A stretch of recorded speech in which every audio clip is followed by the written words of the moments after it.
Olá, inspirados e inspiradores! Olá para quem inspira e também para quem se inspira. Estamos começando mais um episódio do podcast E Me Inspira.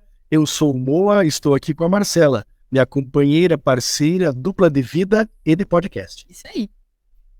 E nós estamos aqui com um convidado muito especial, o Sr. Roberto Argenta, o idealizador, o líder à frente desse grupo, que é um orgulho para o Rio Grande do Sul e para o Brasil, que é a Calçados Beira-Rio, mas que tem, entre outras tantas marcas, a Moleca, Visano, Modari, BR Esportes, Atividade. A gente foi fazendo uma lista aqui que não acabava de marcas, todas elas de sucesso.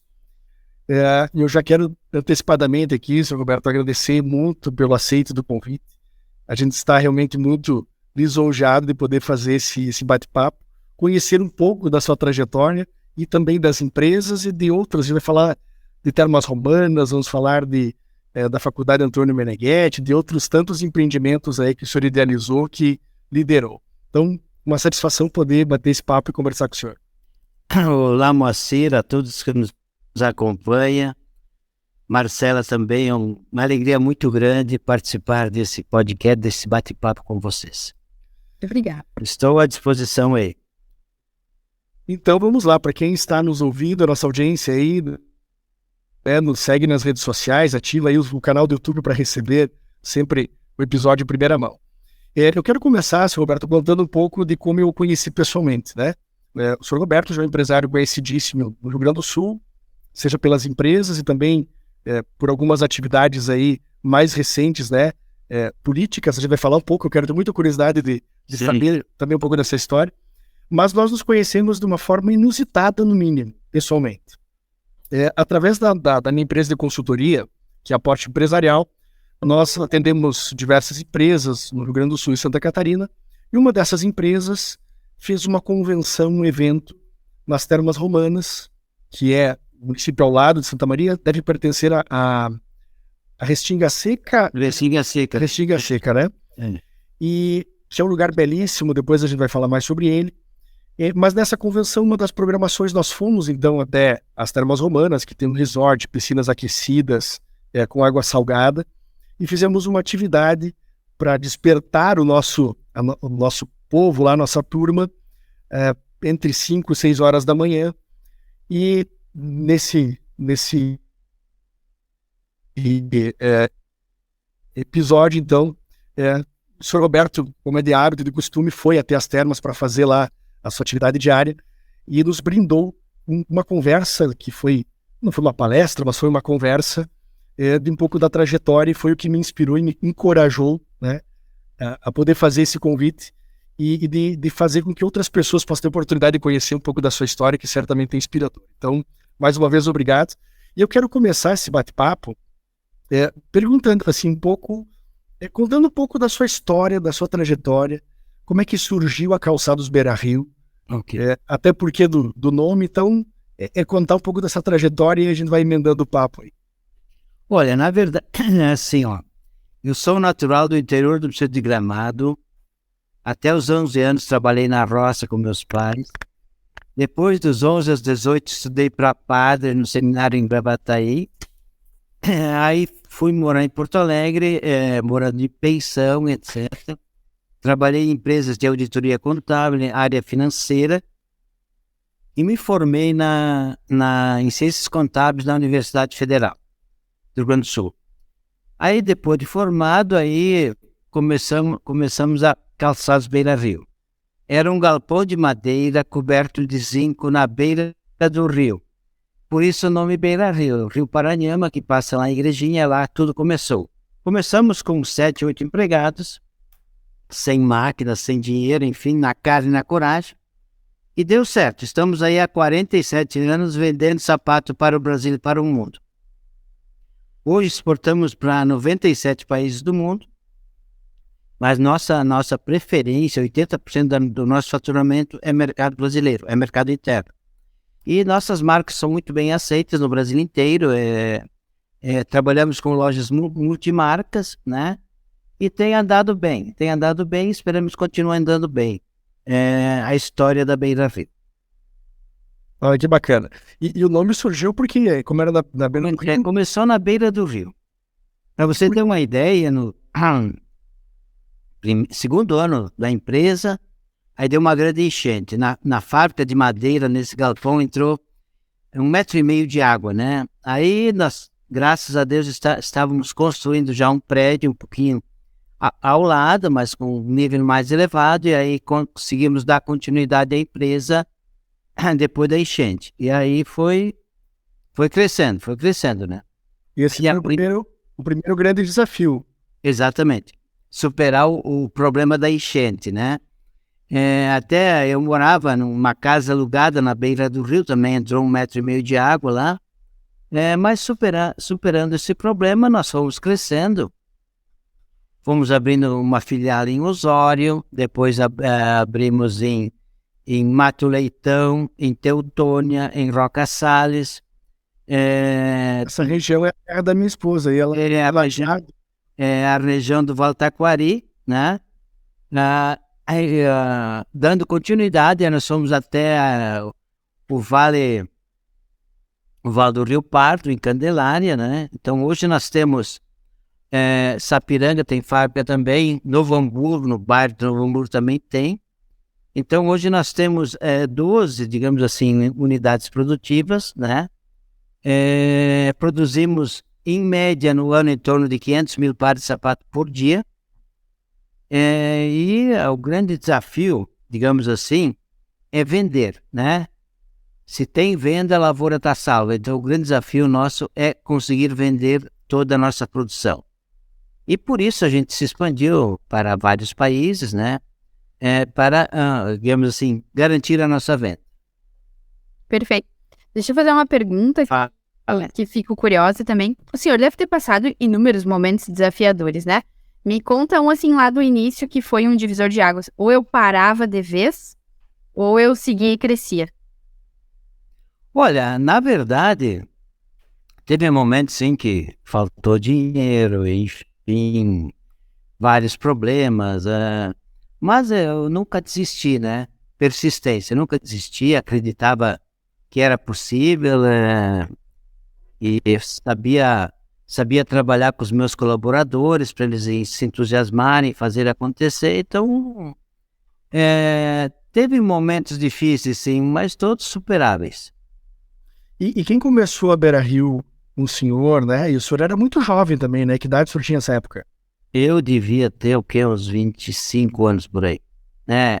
Estava comigo o meu sogro, né? Que tinha trabalhado em fábrica de sapato. E aí ele conhecia um pouco de sapato, eu fui aprendendo também, inovando, sempre investimos muito em equipamentos modernos, né? É muito importante investir. Então, todo o resultado que a empresa dava, a gente investia. Investia em prédios melhores, investia em máquinas e equipamentos, e investia no financiamento dos clientes. Quer dizer, uma das dicas que eu dou aos empreendedores é o seguinte: capitalize sua empresa, não pode ficar dependendo eternamente dos bancos. Então, é muito importante a empresa ser capitalizada, ter o seu dinheiro para poder tocar o negócio. Perfeito. E como é que foram surgindo as outras marcas? A Beira Rio foi a primeira marca, era o nome da empresa e também já dos calçados, né? Sim. Foi a primeira, né? Mas aí depois havia, no momento, uma necessidade de sapatilhas, né? Sapatilhas confortáveis, etc. Aí surgiu a Moleca, né? A Moleca... É o fenômeno, sempre, é o fenômeno, né? A Moleca sempre é uma puxadora de vendas. Mas a gente precisava entrar num mercado um pouco mais, digamos assim, que as mulheres queriam ser mais elegantes, etc, né? E aí surgiu a marca Visano. Como eu visitei o professor Meneghetti várias vezes na Itália para fazer cursos, né? E o professor Meneghetti nasceu em Avezzano. E aí Viso em italiano é visão, né? E aí deu a visão de criar Visano, né? Com 2 Z, né, para chamar atenção também, e deu muito certo, né? Hoje eu não sei te dizer o que fatura mais, se é a marca Visano ou a marca Moleca, depende da estação do ano, né? Mas as duas faturam muito bem, a marca Beira Rio também, E depois nós criamos as marcas Moleca e Molequinha, masculino e infantil para crianças. E aí surgiu a ideia de um sapato bem confortável. Aí criamos a Modari, que é o sapato mais confortável. BR Sport é mais alguma coisa que a gente faz de calçado masculino, né? E Activita é o segmento do tênis, tênis de passeio, né? Então digamos assim, foi surgindo. A mais nova, digamos assim, é Activita. Deve estar com 4, 5 anos. Olha só, então uma empresa já consolidada e segue inovando, né? Imagina com 4 a 5 anos, porque cada marca não deixa de ser quase que um novo negócio, né? Por mais que está dentro do grupo, marca nova, tudo diferente. É modelagem nova, tipo de fabricação diferente, equipe de vendas diferente, é tudo um novo negócio praticamente. E como é que o senhor ainda tem essa energia depois de quase 50 anos aí de história de vamos fazer uma marca nova e tal? Como é que não se enjoou? Como é que não se enjoou, né? Na verdade, os meus diretores, né, o pessoal de gerência, eu estou sempre instigando, eu nunca estou satisfeito, né? Nunca tá bom, sempre dá para melhorar. Sempre não é parente dele? Mas assim, não dá para ficar parado, né? Tem que estar inovando, criando coisas novas, porque a vida é assim. Se você não inova, fica tudo muito enjoativo, né? Tem que ter novidade, tem que ter constante novidade. E me fala um pouco, senhor Roberto, em relação hoje ao seu papel na empresa. O seu papel ainda é um papel executivo, é mais de conselho, a sucessão da empresa, o que está sendo pensado? Sei que o senhor pode comentar alguma coisa sobre isso. Olha, a sucessão da empresa, estou encaminhando, eu tenho 3 filhos homens, né? Estou encaminhando com eles, o mais velho naturalmente é o que mais tem liderança, enfim, acredito que vai bem. Eu participo aqui na fábrica de 3 a 4 dias por semana, né? Quando eu não viajo, estou aqui, acompanho tudo, né? E eu não gosto de ficar parado, né? Então ficar em casa não dá. E nem durante a pandemia fiquei em casa, né? Sempre vim trabalhar. E aí tá andando bem, tá tudo andando dentro do esperado, digamos assim. E deixa eu aproveitar para fazer esse gancho, que mais recentemente o senhor participou aí de um pleito, né, e de uma atividade política. Conta um pouco da onde que esse bichinho aí lhe mordeu e qual é o seu ideal nisso. Conta um pouco, porque o senhor é um empresário consolidado, né, que não precisa da política para sobreviver, enfim, talvez mais atrapalhe até do que ajude. Conta um pouco como é que o senhor resolveu entrar nisso. Olha, na verdade, isso faz uns 30 anos atrás, lá em Igrejinha tinha pouco médico. E aí o pessoal vinha na minha casa para me levar para Taquara, que é a cidade vizinha, onde tinha hospital, tinha médico. E sabe de uma coisa? Eu vou ser prefeito e vou mudar essa realidade. E aliás, até hoje, Igrejinha tem um padrão de atendimento de saúde um dos melhores de toda a região, né? Então, mas a gente implantou naquela época Secretaria da Saúde, melhoramos o hospital, tínhamos atendimento 24 horas por dia, sábado e domingo. Nós realmente revolucionamos a questão da saúde. E aí depois também fui deputado federal, né? Final do mandato de Fernando Henrique. Foi uma bela experiência, sim, né? Então, olha, o que ficou daquilo lá, eu me lembro o seguinte, ó. Na época eu criei o projeto MAPEC, que é Propósito de Emenda à Constituição, chamado Trabalhador Empresário. E dali depois surgiu o MEI. Então ficou alguma coisa que... Um embrião que ajudou na construção. Exatamente. E aí eu fui candidato a governador nas eleições passadas, né? Porque eu acho que o que mais falta no Brasil hoje é investimento em infraestrutura. Porque vejamos o seguinte, ó, a China cresceu rapidamente porque investiu muito em estradas, ferrovias, rodovias, portos, aeroportos. Educação, sim, mas Estados Unidos, em 1900 por aí, criou aquelas grandes ferrovias de Atlântico-Pacífico. E o Brasil o Brasil é riquíssimo, tem um território maravilhoso, e no que nos falta é infraestrutura. Eu acho que eu tenho feito palestras no Brasil inteiro falando da necessidade de criar um fundo soberano para infraestrutura. Da onde viriam os recursos? Do saldo da balança comercial, superávit da balança comercial. No ano passado, nós tivemos 62 bilhões de dólares, ano retrasado, em torno de 60 bilhões. Se nós tomássemos 70% disso, ou se pegasse 60 bilhões de dólares e aplicar em infraestrutura, sim, daria 300 bilhões. Quer dizer, não começaria uma estrada, uma ferrovia hoje para parar amanhã. Teria continuidade certa, não teria nem empreiteira para fazer tudo isso no início. Mas nós teríamos um investimento forte em infraestrutura. Isso geraria milhares e milhares de empregos. Então, E uma competitividade, inclusive, em relação ao mercado internacional. mas, claro que sim, hoje nós temos muita dificuldade com portos, temos muita dificuldade com ferrovias, né? Nosso transporte basicamente é rodovia, que tem um custo muito elevado para a produção, um custo muito elevado para o governo em manter isso, quer dizer, tem que ter um investimento muito forte nisso, né? E também eu defendo que o Brasil, nós precisamos mudar de regime, nós temos que ir para o parlamentarismo. Estudei o parlamentarismo português, onde se elege presidente da República, mas ele basicamente fica com o Ministério de Relações Exteriores, parte de relacionamento internacional.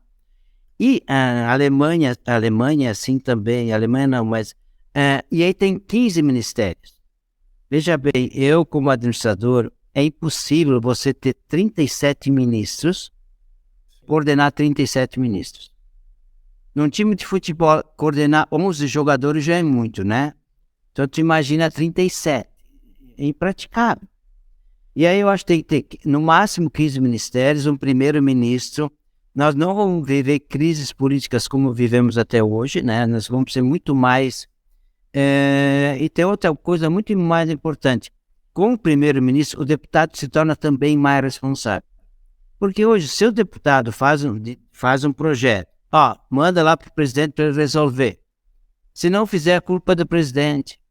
Então, eu tive no parlamento de Moscou há 20 anos atrás, lá em Moscou, digamos, estado de Moscou, Sim. tinha em torno de 20 deputados e cada deputado era secretário. Se reuniam uma vez por semana para discutir as leis deles lá e no resto tinham que trabalhar, executar. Então, cria muito mais responsabilidade também no deputado. Então, criar um parlamento mais responsável é muito importante e gerar estabilidade política. Se nós quisermos ter estabilidade econômica e crescimento econômico, temos que passar por uma estabilidade política. O Brasil é riquíssimo, tem potencial riquíssimo. O que nos falta é estabilidade econômica. Se tiver estabilidade econômica, os empresários investem, todo mundo investe. Hoje, nesse negócio que vai, não se sabe se vai, não se sabe o que acontece, todos os empresários estão com o pé atrás, estão com o pé no freio. A gente perde força, né? E se perde força, e daqui a pouco acontece. Vai ter desemprego. O mercado está meio... Tá receoso. Está receoso, vai ter desemprego. Então, falta essa dinâmica que, para mim, o que resolve por longos anos é o parlamentarismo. Porque se o primeiro-ministro não dá certo, troca, bota um outro. E assim, trocar o presidente é complicado, né? Então, os deputados não chegam a um acordo, se faz novas eleições, que há muito mais responsabilidade no parlamento. E aí nós teremos estabilidade política e estabilidade econômica com geração de emprego e desenvolvimento. E vai voltar, então, a se candidatar? Porque já tem meu voto. Vai voltar a se candidatar? Ai, meu Deus. Me pediram isso lá em Fortaleza, lá, né? Fiz uma palestra lá. Disse assim, olha, se o cavalo passar encilhado, eu vou.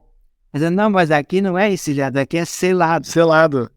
Mas, senhor Roberto, Cavalo selado. e me diz... Mas eu diria assim, eu dou a ideia, não importa quem execute, né? Eu acho que tem que ter... Mas nos falta quem execute, né? Tem que ter um sistema político, né? Que funcione, só isso. Quer dizer, tem que ser um sistema político. Nós tínhamos um bom ministro da Fazenda, no meu conceito, né? O Paulo Guedes. Trocou de presidente, não precisa trocar de ministro da Fazenda. Exatamente. Né? Tinha um bom ministro da infraestrutura, bem, esse se elegeu governador, tudo bem. Mas eu acho que nós temos pessoas boas, Não é porque trocou o presidente, tem que trocar aquele ministro, né? É que nem a seleção brasileira, trocou técnico, mas não troca todos os jogadores, né? Tem uma continuidade. Tem uma continuidade, isso precisa ter. E deixa eu perguntar, seu Roberto, quais foram as suas dificuldades em enxergar dois mundos talvez diferentes, né? O da gestão pública e o senhor com essa velocidade no mundo privado. O que o senhor encontrou de dificuldade e o que o senhor conseguiu talvez modificar com a sua forma esse modelo? Olha, eu fui durante 6 meses presidente da Procer, que é a empresa de processamento de dados do Estado. Eu consegui em 6 meses botar todas as contas em dia. Impostos em dia, tudo em dia. E os funcionários lá, concursados da Procer, eram competentes trabalhadores. Sabe o que atrapalhava? A politicagem, né? Aí tinha um diretor que foi nomeado pelo partido A, outro foi pelo partido B, e aí cada partido queria fazer seus interesses. Os servidores da Procergs eram excelentes, muito bons, né? O que atrapalha muitas vezes é a politicagem, né? Então tem que ter um compromisso mais... hoje tem muito gasto desnecessário, tanto nas prefeituras, como no governo do estado e como no governo federal. Não precisa tanto como é que eu vou dizer? Não precisa tanto secretaria, não precisa tanto ministério, né? Acho que também nós temos que ter um senador por estado, não precisa 3, né? Quer dizer, nós podemos... Se nós quisermos diminuir a máquina pública, quem tem que dar o exemplo são os políticos. E eles têm que começar dando o exemplo. Para ter um Estado enxuto. O Estado tem que cuidar basicamente saúde, educação e segurança. Infraestrutura, né? Então, cuidando bem disso, a sociedade faz a sua parte. A sociedade faz a sua parte. Eu acho que cuidar do desperdício. Por que hoje está meio nebuloso? Que o governo federal não fala em cortar gastos, só fala em gastar mais. E aí o mercado fica com o pé atrás, né? Os negócios ficam meio parados. Não se ouve, toda empresa... cortar custo é que nem unha, né? Tem que cortar toda semana. Né? Eu já ouvi essa frase de um amigo meu e é emblemática, é isso aí mesmo. Porque nem sempre a receita aumenta, mas o custo é certo que aumenta, então tem que cuidar. Tá, e me conta uma coisa, o que é que o senhor foi fazer de curso com o Antônio Meneghetti? É na Itália, isso? O primeiro eu fiz na Itália, né? Na época estava muito forte aqui na nossa região a questão de empresário, explorador de empregado. E eu, como estudei para padre, não queria ir para o inferno, né? E às vezes é essa imagem mesmo, o empresário é visto como vilão. Um bicho papão, né? Eu disse, peraí, se eu quebrar a fábrica, então eu vou pro céu, né? Demitir todo mundo, eu não estou explorando mais ninguém, aí eu estou salvo, né? Muito bom isso. E aí eu tive a felicidade de conhecer um amigo meu me indicou, conhecer o professor Antônio Meneghetti, e ele, com base em todo o estudo dele que ele fez, usando também a questão da Bíblia, que eu conhecia mais ou menos bem, né? Então, quer dizer, no final, o que vale é a meritocracia. Porque o universo tem leis precisas, não é uma ideologia que vai mudar as leis. Tem as leis naturais, as leis eternas do universo, são essas que regem a nossa vida, né? E aí você vai aprendendo, né? E tu vai sedimentando esse conhecimento com o próprio Jesus Cristo, com os outros filósofos, né? Que realmente quem é um empreendedor e gera empregos, ele não pede ajuda a Deus, ele está ajudando a Deus. Então você muda totalmente a visão. E aí foi muito bom conhecer o professor Antônio Meneghetti, depois ele veio para o Brasil, eu fui algumas vezes para a Itália, ele veio para o Brasil, eu acompanhava ele aqui no Brasil, fizemos vários cursos aqui, e através do Meneghetti começamos a Antônio Meneghetti Faculdade, né? Foi o grande diferencial do Recanto Mestre. O início da Antônio Meneghetti Faculdade, onde existem os cursos regulares de administração, direito, ciências contábeis, etc. E existem cursos de formação de liderança, né? Que são MBAs destinados à formação de líderes. E é muito bom para a minha empresa, é muito bom para fornecedores meus, para clientes meus e para toda a sociedade, né? O Recanto Maestro é um centro de alta formação, é um centro de formação de lideranças. E por que existe os hotéis, as termas, e que ali são em torno de 1.000 estudantes jovens, 1.000 e poucos estudantes, que vêm ali do interior da colônia, né? E eles precisam morar no Recanto, precisam trabalhar, né? Até para ganhar um pouco de bolsa de estudo, mas Mérito, uma parte né? tem que trabalhar. Mérito, né? Mérito, tem que trabalhar, né? Então tem gente que trabalha nas termas, trabalha nos hotéis, trabalha na plantação de flores, né? Na produção de hortaliças. As oliveiras. As oliveiras também, né? Sim, oliveiras, meu Deus, né? Aliás, é um óleo, é um azeite de oliva fantástico. Fantástico. É isso aí. E tu sabe que o início da produção do plantio das oliveiras é porque lá em Gramado tinha um local turístico lá onde as pessoas iam visitar uma plantação de oliveiras. E eu pensei, vou fazer isso também. Mas não é que deu certo, produz, né? Então, aí a gente tem uma fábrica de azeite de oliva, enfim. Tivemos a sorte, né? De perfurar um poço com 1.250 metros de profundidade, né? Onde sai 90 mililitros de água por hora. E a água é quente, sai a 42 graus e salgada, né? Não se põe sal lá, não. Ela vem salgada por quê? Porque há milhões de anos atrás, lá era mar. Então ela vem salgada. Então não se conhece no Brasil um outro local com águas termais salgadas, né? Esse é um grande diferencial e bom para a saúde. E tem uma energia, né? Enfim, né? Sou toda ligada nesse negócio de energia, trabalho com isso, com saúde, a vida inteira e vejo a cada hora isso se comprovar. E eu fui naquelas águas, gente, e eu juro por Deus que aquele lugar perto da faculdade, aquelas termas, tu olhar para as oliveiras, eu não sei o que tem naquele chão, né?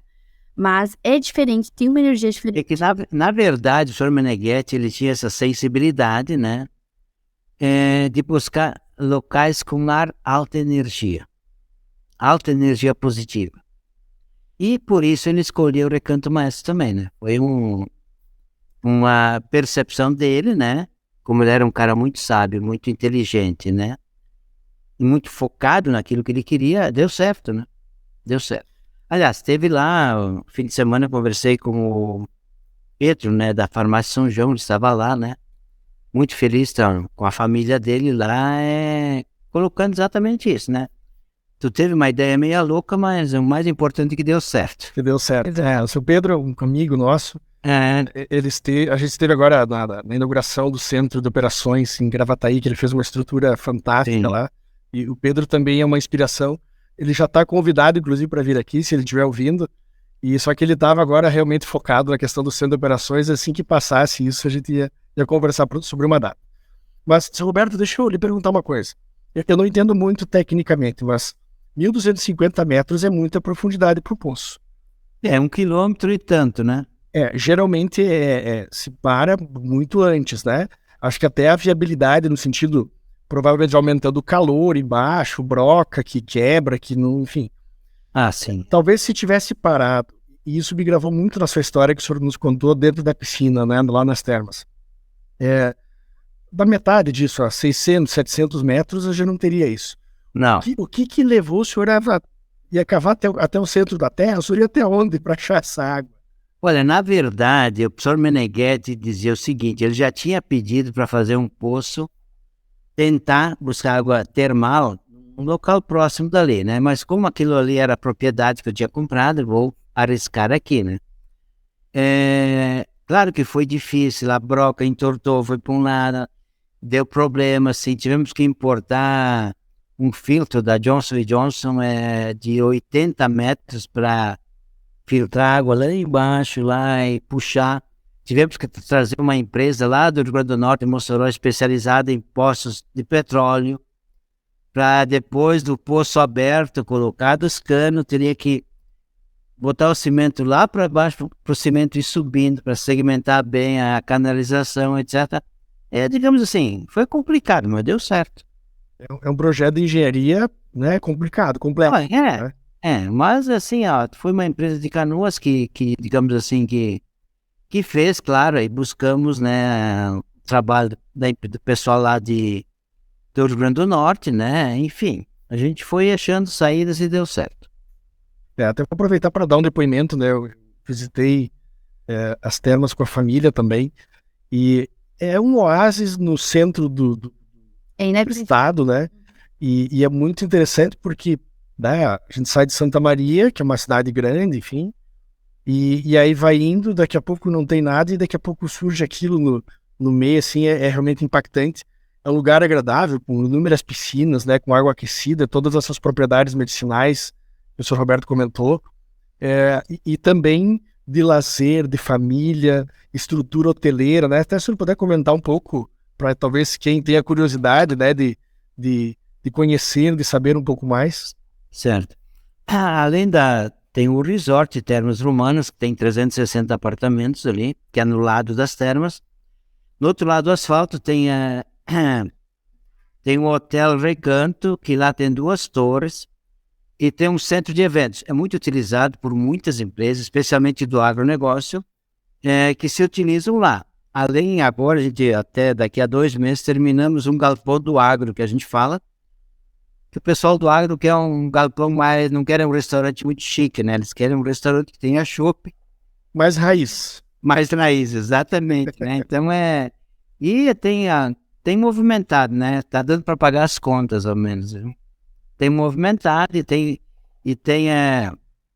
fui estimulado pelo professor Antônio Meneghetti, né? A fazer os hotéis para o pessoal que iria para o Recanto ter onde se hospedar, mas eu fiz maior e hoje serve para muita coisa. Podemos falar um pouco do maestro Antônio Meneghetti, que Sim. certamente foi uma inspiração, e ele foi o idealizador da ontopsicologia, né? Sim. Eu confesso, Sr. Roberto, eu fui ler algumas coisas e tive uma certa dificuldade, assim, de entendimento. O que o senhor poderia nos falar da ontopsicologia, no que ela se baseia, o que ela propõe? É possível, talvez para algum leigo como eu, entender um pouco? Olha, ela se baseia nas leis da vida, nas leis eternas do universo, né? Nas leis da natureza.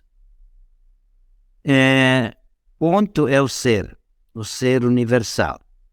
É a psicologia do ser. Mas, basicamente, para entender a psicologia, você precisa ver a vida como ela é, né? Na sua raiz, né? Então, tem que estar livre de estereótipos, né? Porque todo ser humano nasce com potencial de autorrealização. E para ele conseguir se realizar, o que ele tem que dar duro, tem que trabalhar, tem que estudar, enfim, não é que vai cair do céu. É mérito para si.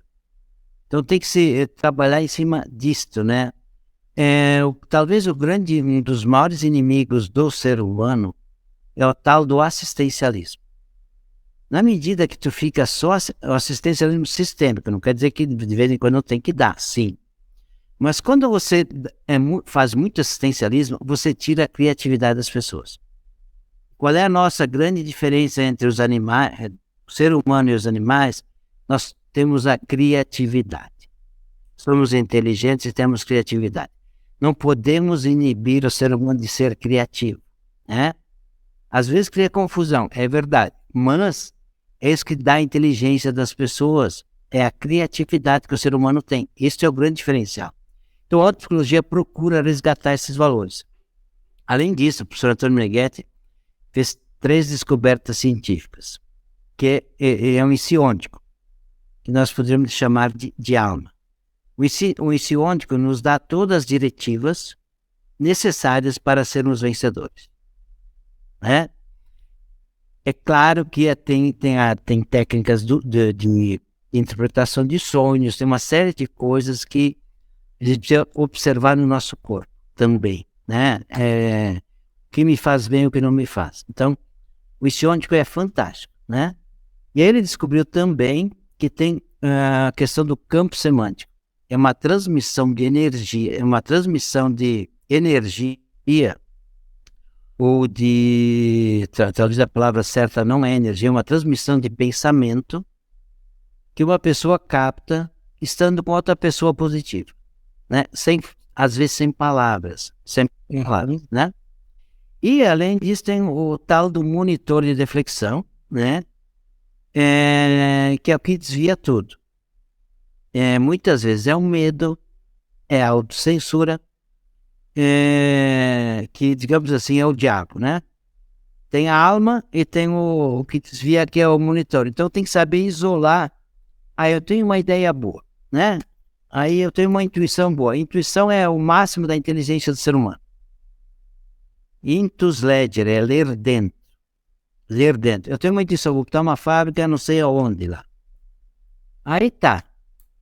Aí vem o contador, pô, pois é, mas é isso aqui, tem custo financeiro. Outro diz assim, não, lá aquela região não é tão boa assim, né? Se tu começa a te deixar poluir, tu não põe. É claro que botar um negócio é sempre um risco, sem dúvida. Mas quanto maior o risco, maior o lucro também. Então a gente tem que saber seguir a intuição. Não dá pra gente ficar bitolado, né? Com opiniões que, ou por inveja, ou por não ter conhecimento, querem nos desviar. Então são 3 descobertas. O insiôntico, que é a essência do ser humano, o intelecto, a alma, né?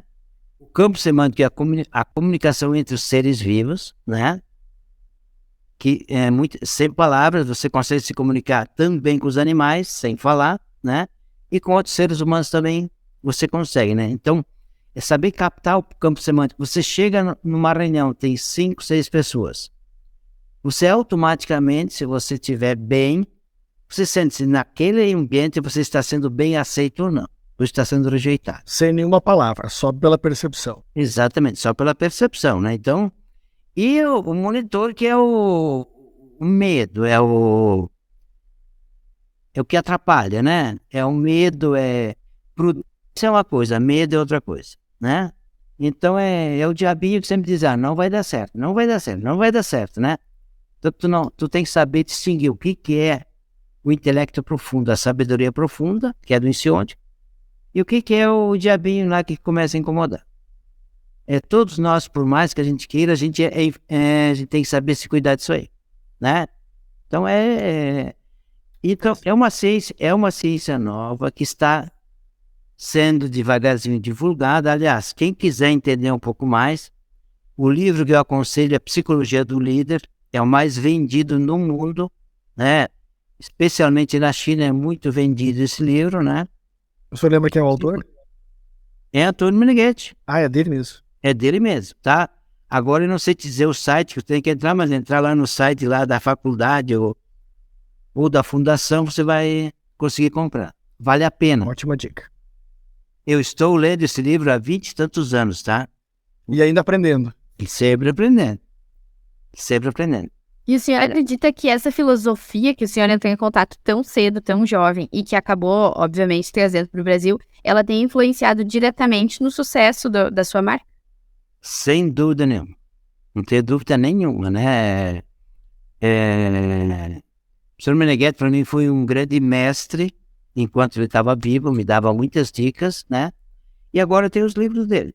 E lá a gente assiste também, todo domingo de manhã nós assistimos uma palestra do professor, né? Foi gravado, a gente assiste uma palestra.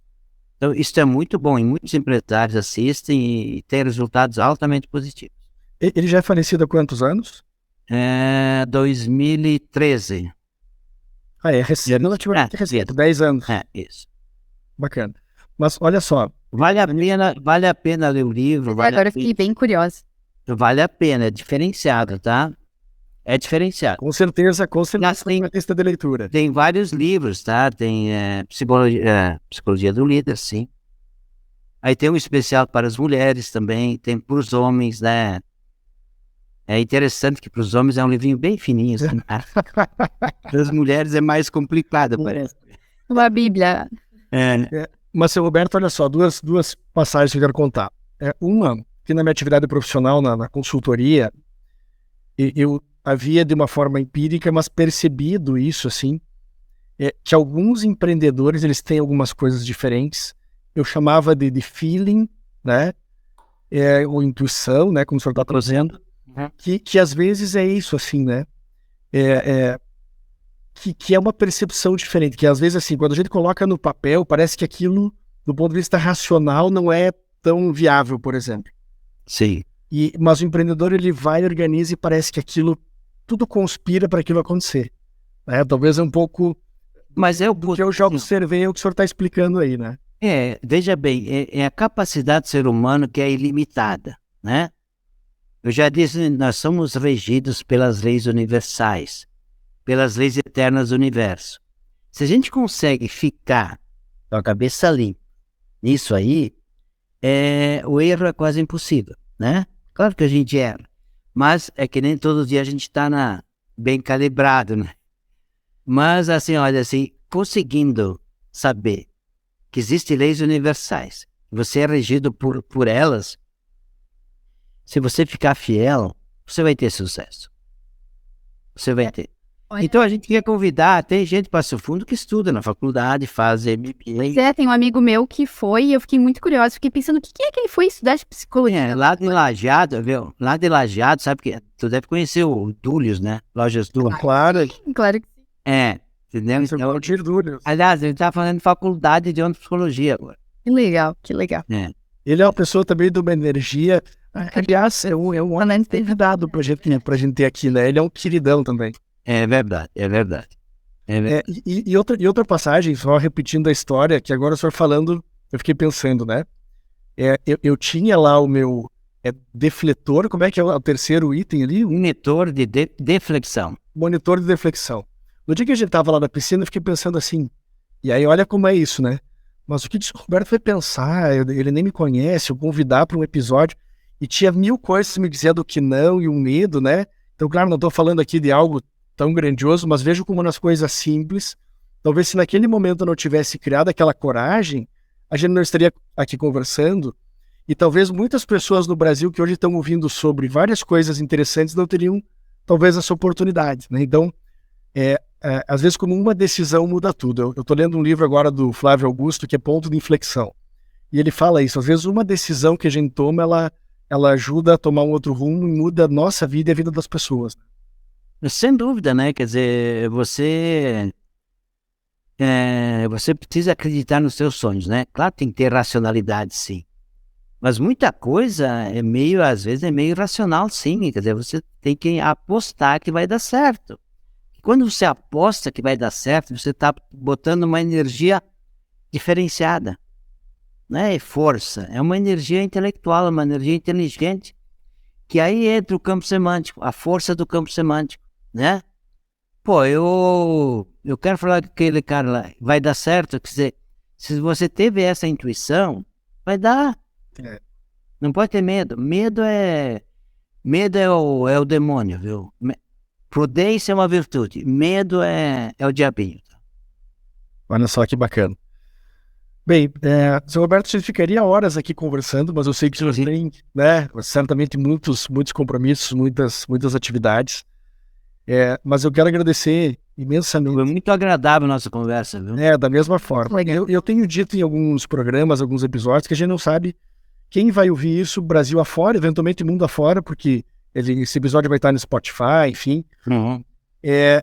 E talvez alguém vai escutar o programa inteiro, talvez alguém vai escutar um pequeno trecho, mas que às vezes esse pequeno trecho vai causar uma mudança e vai, né, talvez criar um gatilho para alguma coisa bacana.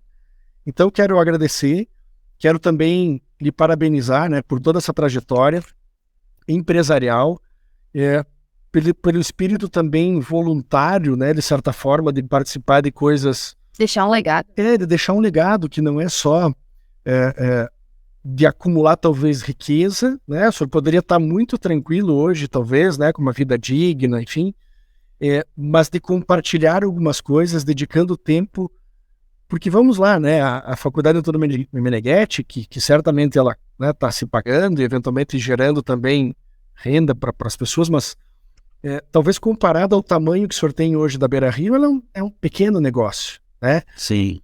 E aí toda essa Mas existencialmente é um grande negócio. Não, perfeito. Eu quis dizer do ponto de vista financeiro, né? E o senhor se disponibilizar a também tocar projetos como esse, e que certamente mudam, assim como o Beira Rio também muda, mas que esse projeto muda num outro sentido a vida das pessoas, né?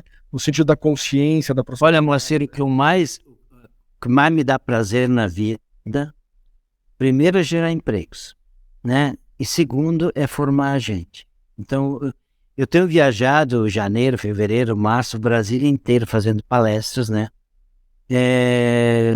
E vou continuar fazendo isso porque é a minha contribuição que eu posso dar além daquilo que eu já faço.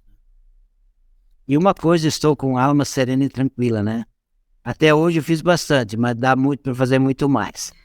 E por isso que a gente fica vivo, né? Confesso que quando o Moacir me comentou, ele chegou em casa e disse assim, nossa, Marcelo, eu tava lá, que não era pra eu estar naquele momento, mas enfim, já que eu fui, e me veio o seu Roberto Argento, conhece? Eu disse, não, obviamente não conheço, né? Eu tenho 33 anos, eu só conheço dos calçados, né?